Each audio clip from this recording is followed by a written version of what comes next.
समाज को ऐसा लगने लगा था कि बहन कुमारी मायावती या बसपा खत्म होने वाली है और हमारे बीच में एक युवा नेता आया है चंद्रशेखर आज़ाद।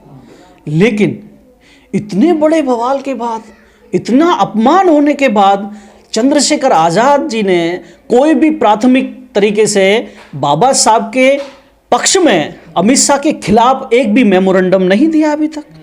चाहे तो उनका पूरे देश के अंदर संगठन है, वो पूरे देश के अंदर एक नया आंदोलन छेड़ सकते हैं, लेकिन वो साइलेंट हैं और वो ये कह रहे हैं कि हम कुछ करना चाहते हैं। क्या करना चाहते हो? जब समाज तुम्हें ठुकरा देगा, समाज देख रहा है, ये भी जानता है समाज कि जिस टीवी चैनलों ने आज तक बहन कुमारी मायावती जी को डिबेट पर नहीं बुलाया या उनसे डिबेट नहीं करते, तो मैं डिबेट पर क्यों बुला रहे हैं? समाज ये भी समझ रहा है कि जिस संघ, जिस भाजपा की देन की वजह से आप संसद में पहुंचे हो और बाबा साहब के अपमान पर चुप हो, चंद्रशेखर आजाद जी, समाज देख रहा है। आपसे जो उम्मीद थी समाज को, आपने उसे चूर चूर कर दिया। डॉक्टर अंबेडकर को इतना कमजोर और डॉक्टर अंबेडकर के अनुयायियों को इतना कायर समझ लिया गृह मंत्री ने।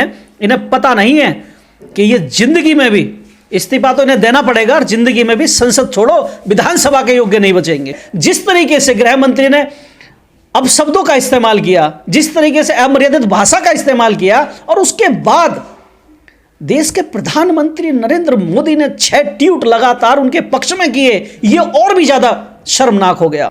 इससे बड़े दुख की बात नहीं है कि तुम्हारे पास पूरे देश के अंदर संगठन है, भीम आर्मी है, आजाद समाज पार्टी है, लेकिन आपने अभी तक आधिकारिक रूप से कोई घोषणा नहीं की कि हम इतने तारीख को अमित शाह के खिलाफ, गृह मंत्री के खिलाफ मेमोरेंडम देंगे और धरना प्रदर्शन करेंगे। यह शर्मनाक है। तोड़ मरोड़ कर पेश किया जा रहा है, ये उनकी सोच है, लेकिन जो उनकी प्रेजेंटेशन है निहायत ही बेहूदी है, बहुत ही शर्मनाक है। जिस तरीके से वो गुजरात में तड़ीपार हुए थे, उन्होंने गृह मंत्री होने के बावजूद भी अपनी भाषा को तड़ीपार वाली भाषा में ही सम्मित रखा, अपनी भाषा को सुधारा नहीं। जबकि ये गृह मंत्री को पद ग्रहण करने से पहले अपने आप को ट्रेंड कर लेना चाहिए था कि अब मैं तड़ीपार नहीं, देश का गृह मंत्री बनने वाला हूं, मुझे अपनी भाषा शैली, अपनी आदतों में सुधार करनी चाहिए। लेकिन उन्होंने कोई सुधार नहीं किया। वो बाबा साहब को जिन्ना से जोड़ना चाहते हैं। जिस तरीके से मुस्लिम लीडरों के बारे में या मुस्लिम लोगों के बारे में वो कुछ भी बोल जाते हैं और सड़कों पर कोई आंदोलन नहीं करता और सब उनके प्रति तालियां बजाते हैं। डॉक्टर अंबेडकर को इतना कमजोर और डॉक्टर अंबेडकर के अनुयायियों को इतना कायर समझ लिया गृह मंत्री ने। इन्हें पता नहीं है कि ये जिंदगी में भी इस्तीफा तो इन्हें देना पड़ेगा और जिंदगी में भी संसद छोड़ो, विधानसभा के योग्य नहीं बचेंगे। ये ऐसी ताकत डॉक्टर अंबेडकर के नाम में है और उनके अनुयायियों की ताकत है। किस स्वर में मिल जाएगा, कहाँ अंबेडकर अंबेडकर आप लोग रट रहे हैं, इससे तो भगवान का नाम रटिए। देखिए, कहने की बात है, क्या संविधान से पहले भगवान नहीं था? अनुसूचित जाति, अनुसूचित जनजाति के लोगों के लिए, जिन्हें अछूत कहा जाता है, जिन्हें शूद्र कहा जाता है, जिन्हें अनटचेबल कहा जाता था, क्या उससे पहले, संविधान से पहले भगवान नहीं थे? आज भी अनुपमा, आप पूरे देश के अंदर देखेंगे घटनाएं होती हैं कि मंदिर में घुसने पर मार दिया गया, पीट दिया गया। यहां तक कि मैं कह रहा हूं, आप अछूतों की छोड़िए ना, शूद्रों की स्थिति देखिए। जब अखिलेश यादव मुख्यमंत्री थे और भारतीय जनता पार्टी जब सत्ता में आई 2017 में, योगी जी मुख्यमंत्री बने, तो गौमूत्र से और गंगा जल से मुख्यमंत्री सचिवालय को, मुख्यमंत्री की सीट को गौमूत्र और गंगा जल से पवित्र किया गया था। गौतम जी, आप लोगों ने इतना शर्मनाक है ये। पर आप लोगों ने इतना दबाव बना दिया ना, सरकार तो बैक फुट पे देखिए सफाई देती फिर रही है। मैं अभी दबाव नहीं बना, अगर दबाव बन गया होता तो इस्तीफा आ गया होता और गृह मंत्री की जगह किसी अन्य सभ्य व्यक्ति को, पढ़े लिखे व्यक्ति को, जिसमें नैतिकता होगी, जिसमें सभ्यता होगी, ऐसे व्यक्ति को गृह मंत्री के पद पर नियुक्त कर दिया होता। मुझे लगता है कि अभी तक दबाव नहीं बना है। बीजेपी का इतिहास है, वो इस्तीफा नहीं देते हैं, देखिए सफाई दे देते हैं। वो डॉक्टर अंबेडकर के अनुयायियों का यह इतिहास रहा है कि जो भी उन्होंने आंदोलन किए हैं, उन आंदोलनों का जो लक्ष्य वो लेकर चले हैं, उस लक्ष्य को प्राप्त करके ही पीछे हटे हैं। 2 अप्रैल का देखिए ना आप, हमने शहादत दी, हमारे युवाओं ने शहादत दी, 13 लोगों ने शहादत दी, लेकिन सरकार को घुटनों के पल नाक रगड़ कर माफी मांगनी पड़ी और वो बिल वापस लेना पड़ा। इसी तरीके से जिस तरीके से 2 अप्रैल वाला कांड हुआ था, जिस तरीके से SC/ST एक्ट में जो बदलाव हुए थे उन्हें वापस लेना पड़ा, उसी तरीके से गृह मंत्री अमित शाह को अपनी बदजवानी के लिए माफी भी मांगनी पड़ेगी और इस्तीफा भी देना पड़ेगा। पर सर माफी मांग के होगा कि अब तो जो बोलना था उन्होंने बोल दिया। देखिए ठीक है, बहुत अच्छी बात है। जो हो गया उसे वापस नहीं किया जा सकता, लेकिन पश्चाताप कैसे करेंगे आप? एक व्यवस्था पश्चाताप की है, ये तो नेचुरल सी बात है। चलो मान लेते हैं कि आपने अनजाने में करी, तो माफी मांगो और इस्तीफा दो। लेकिन वो गृह मंत्री हैं, उनका एक IAS व्यक्ति तैयार करता है, एक पढ़ा लिखा व्यक्ति तैयार करता है। जिस तरीके से गृह मंत्री ने अब शब्दों का इस्तेमाल किया, जिस तरीके से अमर्यादित भाषा का इस्तेमाल किया, और उसके बाद देश के प्रधानमंत्री नरेंद्र मोदी ने 6 ट्वीट लगातार उनके पक्ष में किए, ये और भी ज्यादा शर्मनाक हो गया। तो ऐसा प्रतीत होता है कि जैसे अमित शाह के मुंह से निकले शब्द नरेंद्र मोदी के द्वारा उनके मुंह में डाले गए थे। ये तो प्रधानमंत्री आपके समाज के ही सांसद मंत्री बचाव में उतरे हुए हैं। मेरे समाज का कौन है? कौन है मेरे समाज का? क्यों जो बीजेपी में मंत्री हैं, सांसद हैं, सारे तो वो बचाव में उतरे हुए हैं। मैंने आपसे एक बात कही, जो भी 131 सांसद हैं, अठावले, मांझी या चिराग तो वैसे ही फड़फड़ा रहा, बुझने वाला। और मांझी का कोई किनारा अपना नहीं है।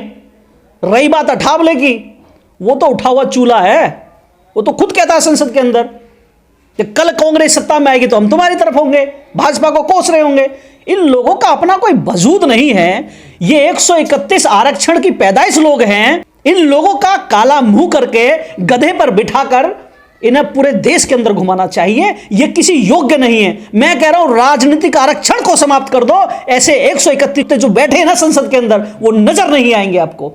ये अपने महापुरुषों के प्रति इतने शर्मनाक है कि उनके अपने महापुरुषों का सम्मान नहीं करना जानते। ये नालायक नमक। जुबान क्यों नहीं खुल रही है इस मैटर में? इनकी जबान इसलिए नहीं खुल रही कि इनका आका, इनका खुदा, इनका ईश्वर, जिसे ये राजनीतिक ईश्वर मानते हैं, जिसे ये अपना भाग्य विधाता मानते हैं, ये उसके खिलाफ नहीं जा सकते। जिस गठबंधन में रहकर ये मंत्री बने हुए हैं, सांसद बने हुए हैं, अगर इन्होंने उस गठबंधन के खिलाफ बोला तो इनकी सांसदता भी रद्द हो सकती है। इन्हें कुर्सी प्यारी है, इनके बाप को गाली बको, इनकी मां को गाली बको, इन्हें कोई फर्क नहीं पड़ेगा। ये नमक हराम लोग हैं।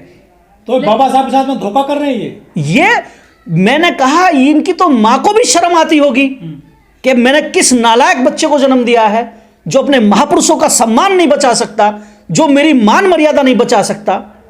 बताइए मुझे, ये आरक्षण की पैदाइश है, एक्सीडेंटल लीडर है, ये नेता है। लेकिन जिस प्रकार बीएसपी ने फैसला लिया, 24 दिसंबर को देश भर में आंदोलन उन्होंने किया, उस प्रकार आजाद समाज पार्टी भीम आर्मी ने कोई नहीं लिया फैसला। ऐसा चंद्रशेखर भले से टीवी पर बोल रहे हैं, लेकिन भीम आर्मी का या आजाद समाज पार्टी का कोई ऐसा बड़ा फैसला अभी तक नहीं आया। क्या वजह लग रही है इसके? ये आपका सवाल बहुत अच्छा है, क्योंकि समाज को ऐसा लगने लगा था कि बहन कुमारी मायावती या बसपा खत्म होने वाली है और हमारे बीच में एक युवा नेता आया है चंद्रशेखर आज़ाद। लेकिन इतने बड़े बवाल के बाद, इतना अपमान होने के बाद चंद्रशेखर आज़ाद जी ने कोई भी प्राथमिक तरीके से बाबा साहब के पक्ष में, अमित शाह के खिलाफ एक भी मेमोरेंडम नहीं दिया अभी तक। चाहे तो उनका पूरे देश के अंदर संगठन है, वो पूरे देश के अंदर एक नया आंदोलन छेड़ सकते हैं, लेकिन वो साइलेंट हैं और वो ये कह रहे हैं कि हम कुछ करना चाहते हैं। क्या करना चाहते हो? जब समाज तुम्हें ठुकरा देगा, समाज देख रहा है, ये भी जानता है समाज कि जिस टीवी चैनलों ने आज तक बहन कुमारी मायावती जी को डिबेट पर नहीं बुलाया या उनसे डिबेट नहीं करते, तुम्हें डिबेट पर क्यों बुला रहे हैं? समाज ये भी समझ रहा है कि जिस संघ, जिस भाजपा की देन की वजह से आप संसद में पहुंचे हो और बाबा साहब के अपमान पर चुप हो। चंद्रशेखर आज़ाद जी, समाज देख रहा है, आपसे जो उम्मीद थी समाज को, आपने उसे चूर चूर कर दिया। हालांकि मेरे जैसे लोग तो पहले ही जानते हैं कि यहाँ 12 बीघे में दाना है नहीं। कुछ लोग आते हैं फिर वो चले जाते हैं। एक कहावत रही है कि जो अपना इतिहास नहीं जानता वो अपने भविष्य का निर्माण नहीं कर सकता, और जो एक्सीडेंटल लीडर है वो समाज को छोड़ो, वो अपने साथ में संगठन की भी रक्षा सुरक्षा नहीं कर सकता। आपने देखा होगा पिछली बार इनके संगठनों के अंदर, आजाद समाज पार्टी के अंदर, पार्टी के ही लोग पार्टियों के कार्यकर्ताओं का ही शोषण करते हैं, लेकिन नेता नहीं बोलता। तो ये बाबा साहब पर क्या बोलेंगे जब अपने साथ काम करने वालों पर नहीं बोलते? चंद्रशेखर तो बोल रहे हैं मीडिया पे लगातार, लेकिन पार्टी की संगठन की तरफ से कोई बड़ी कॉल नहीं दी गई है। देखिए, आप टीवी पर बोल रहे हैं, डिबेट में बैठे हैं और वहां पर बैठकर अपनी राजनीति कर रहे हैं। आप जमीन पर इस मुद्दे को लेकर नहीं लड़ रहे हैं, यह शर्मनाक है। इससे बड़े दुख की बात नहीं है कि तुम्हारे पास पूरे देश के अंदर संगठन है, भीम आर्मी है, आजाद समाज पार्टी है, लेकिन आपने अभी तक आधिकारिक रूप से कोई घोषणा नहीं की कि हम इतने तारीख को अमित शाह के खिलाफ, गृह मंत्री के खिलाफ मेमोरेंडम देंगे और धरना प्रदर्शन करेंगे। यह शर्मनाक है। तो क्या वजह लग रही है इसके पीछे? क्यों? वजह सिर्फ इतनी है कि वो भाजपा के द्वारा लाए गए हैं और भाजपा का वो काम कर रहे हैं चुप रहकर। ये सबको दिख रहा है, मेरे मुंह से मत खुलवाइए आप। भाई हैं हमारे, कोई बात नहीं, वो तो आगे भी रहेंगे, आज भी हैं, हमेशा रहेंगे। मतलब दबाव में कहना चाह रहे हैं? बिल्कुल दिख रहा है, दिख रहा है, दबाव दिख भी रहा है ना। क्या आप पत्रकार हैं? आपने भी तो सवाल किया था, मैंने देखा, आपने उनका इंटरव्यू लिया तो आपने भी सवाल किया, तो आपको भी महसूस हुआ होगा कि वो दबाव में हैं।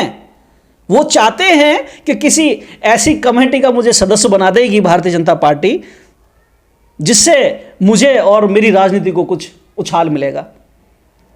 शायद कोई तो लालच जुड़ा हुआ है। आगे क्या करने वाला बाबा साहब के? बहुजन समाज की जो समितियां, जो संगठन काम कर रहे हैं, जो बहुजन समाज पार्टी काम कर रही है, अभी सबको मिलाकर जिलों वाइज जिलों में एक रणनीति तैयार हो रही है। उसमें सभी संगठन हैं, हमारा राष्ट्रीय परिवर्तन शक्ति भी उसमें शामिल है, और 131 सांसदों का काला मुंह करने का भी काम किया जाएगा, उन्हें होती जाएगी। इस पूरे मामले में जितना विरोध गैर अम्बेडकरवादियों ने किया, इतना अम्बेडकरवादी नजर नहीं आए। कांग्रेस, आम आदमी पार्टी, तमाम लोगों ने देखिए बाबा साहब, कुछ तो भक्ति बन गए बाबा साहब के। देखिए, हाँ, जो बाबा साहब से नफरत करते थे वो भक्त बन गए हाँ, बाबा हाँ। साहब से। एक बात बड़े कमाल की हुई, जिन कांग्रेसियों ने बाबा साहब को कभी समर्थन नहीं किया, बाबा साहब को कभी सम्मान और इज्जत के साथ नहीं देखा, वो आगे आकर, ये आपकी और हमारी मेहनत है, ये सामाजिक संगठनों का त्याग है, ये बहुजन समाज पार्टी की जय भीम के द्वारा, जय भीम के नाम से चलाए गए मिशन मूवमेंट का त्याग है।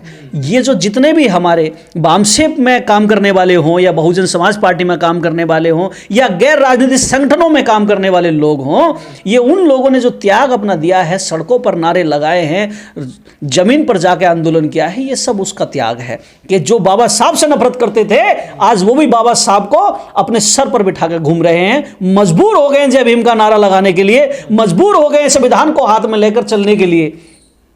ये हमारा और आपका त्याग है। तो बहुजन समाज की तो जीत हो रही है, इसका मतलब ये हमारी विचारधारा का प्रचार प्रसार हो रहा है, ये हमें महसूस हो रहा है, और आपको भी हो रहा होगा कि आज जिस मुद्दे पर हमें एक समय में अकेले थे, आज हमारे साथ पूरा देश खड़ा है। तो ये हमारी विचारधारा की ताकत है जो उभर कर आ रही है, ये पॉजिटिव है। और भारत में इकलौती नेता बहन कुमारी मायावती जिस तरीके से मुखर होकर बोली हैं इस मुद्दे पर, और उन्होंने अपने संगठन के द्वारा 24 दिसंबर को पूरे देश के अंदर आंदोलन कराया है, ज्ञापन सौंपे गए हैं।